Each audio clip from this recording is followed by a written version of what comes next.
Hi guys, welcome to day 31 of our Lent 103 series.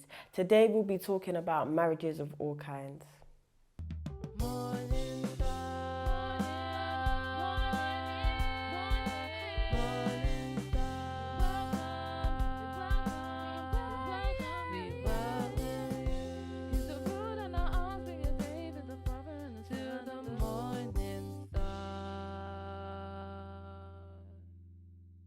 So what is marriage, first of all? Marriage is a legally or formally recognized union of two people as partners in a personal relationship. It's a union between a man and a woman, a covenant / vows taken before God and man, so the people who attended the wedding, they're witnesses, so vows taken before them too.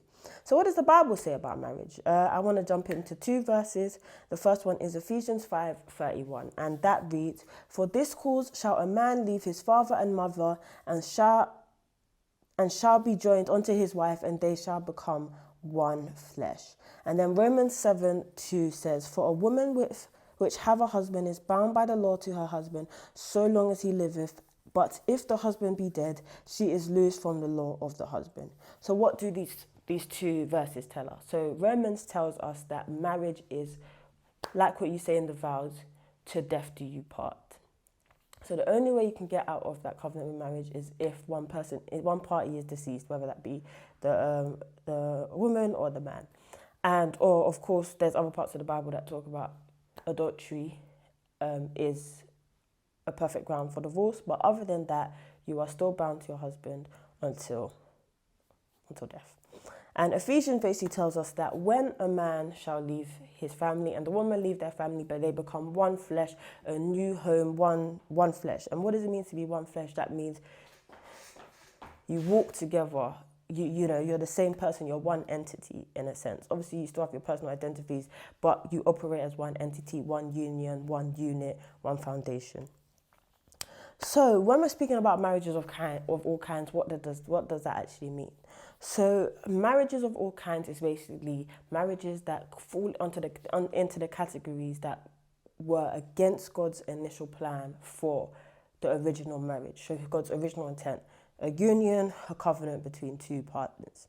Now, that could be when we are married to things like our job, we are married to things like the pursuit of money, we are married to pets, or to, sometimes there's situations, I don't know if anyone's seen the film Jump in the Broom, but in that film, the mother of the groom, she's not married to her son, but the way she acts is like she's married to him, and she doesn't want anyone else to be with him, and that causes her to sabotage their relationship in certain respects. It all works out in the end, spoiler alert, but you should watch that film if you haven't seen it. It's a good one.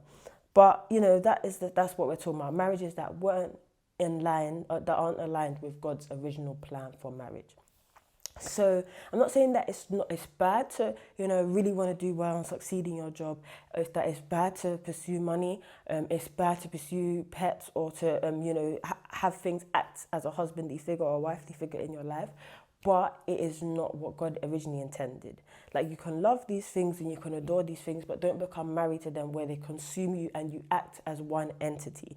And a perfect example of acting like one entity with something that wasn't God's original plan for marriage is when people feel like they're nothing without their job. That if they got fired, who am I? They don't know who they are. They've lost their identity. They're wallowing and they're depressed because they don't know who they are outside of that job. And that's a perfect example of being married to that job, because there's nothing else for you. You're one entity. If I am the job is me. And that is what this is that this is not good, and that was not God's initial plan for marriage. There's another situation. I was watching a video, and the woman got married to the Eiffel Tower. So she actually took vows with the Eiffel Tower. And that was not what God intended. So I just know that we should be mindful not to be consumed by affection to make us become married to things that weren't originally part of God's plan for marriage. Whenever we are, confused about what God's plan for marriage was, Ephesians 5:33 and Romans 7:2 are firm believers in that. So I just wanted to encourage people that are married, or they just feel like their identity has become things like money, their job, their goals, their aspiration. That these things are good, but please don't become one with them and allow them to consume you fully. I hope that this sermon encourages you to, stay faithful to the path of God, to reflect on where you have allowed things to consume you, and where you have unintentionally or subconsciously become married to certain things like objects, attributes, or actions, or even achievements that have made you become married them. The only thing that should be all-consuming is our relationship with God and our strive for salvation and perfection and our love for God. And that is super important that we hold close to that as believers. I hope this has encouraged you. I hope that you've enjoyed this sermon. Thank you and God bless. Thank you for tuning in today, one of our Lent 103 series. Be sure to follow us on all of our social media platforms at Morningstar London, where we will be uploading daily content to help you on this Lenten journey. Thank you and stay blessed.